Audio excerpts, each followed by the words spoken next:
Hey guys, Aaron Farmer here with my sugar-free journey. Welcome to day 6 of the 28-day sugar-free ketogenic weight loss challenge.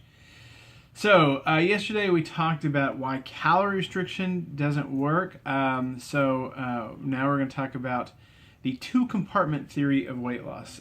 This is a different way of thinking about your fat stores and the way that your body compartmentalizes fat and energy.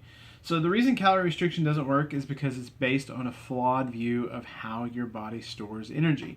Most people think that all of your extra fat is kind of in one giant compartment, and all you have to do is use more than you take in, and weight loss occurs. But actually, your body stores fat in two different compartments, for lack of a better term.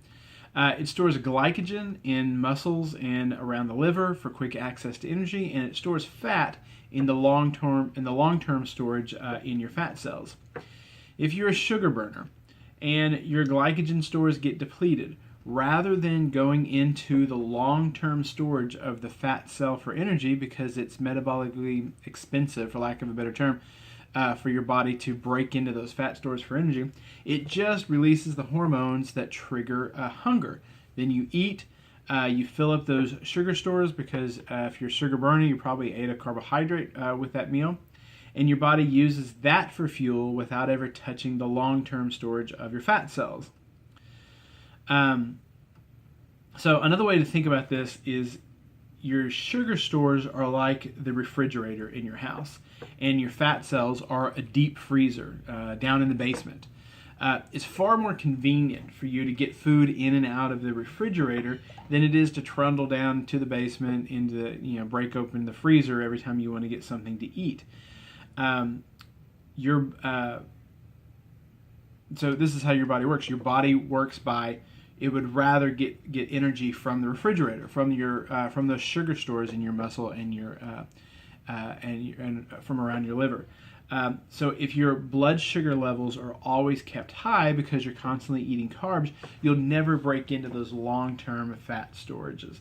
You'll never break, unless you're doing just a ton of exercise, which sometimes you see people, that are bodybuilders, they can have a lot of success with calorie restriction because they've built their muscles up to the point where their muscles are burning so much sugar that their body's easily pulling from fat stores.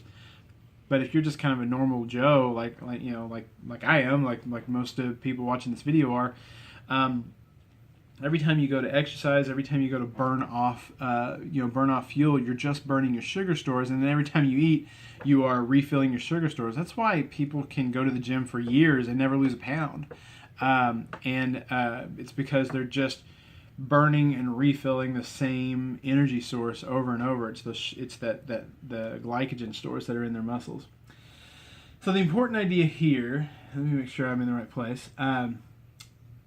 So the idea is here, we want to force our body to go into the freezer, basically. We want to force our body to go into those fat stores and use those fat stores for fuel. And the way that you do that is you keep the fridge empty. So you keep those glycogen stores constantly empty by not refilling them by eating carbs. So this is an important idea because most people think that both fat and sugar are burned for fuel simultaneously. But the fact is they are burned sequentially. And fat is always burned after all the blood sugar is used. So if you have high levels of blood sugar, you'll never get to those long-term fat stores. So again, if your blood sugar levels are always kept high because you're constantly eating carbs, you'll never get into that long-term storage of your fat cells. So what controls what energy source your body uses? Well, if you've been watching these videos for any length of time, you know that the answer is insulin. Hey, a little bit, I'll be right out. Sorry, that's my granddaughter.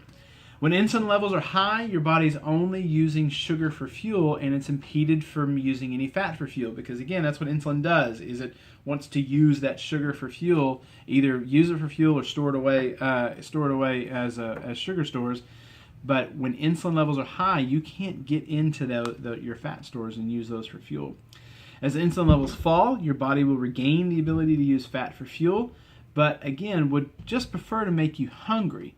So you eat more food and more carbohydrates that will fill your fridge back up with sugar. So that's why if you are someone who's eating a lot of carbohydrates, it's very, very difficult for you to lose weight. Again, that's my granddaughter. Again, the long-term weight loss, the secret to long-term weight loss is to eat foods that suppress your insulin response, which is exactly what a ketogenic diet does. So more on this over the next couple weeks, and I appreciate you watching here. I appreciate you joining me here for day 6 of the 28-day challenge, and we'll talk to you tomorrow. Bye-bye.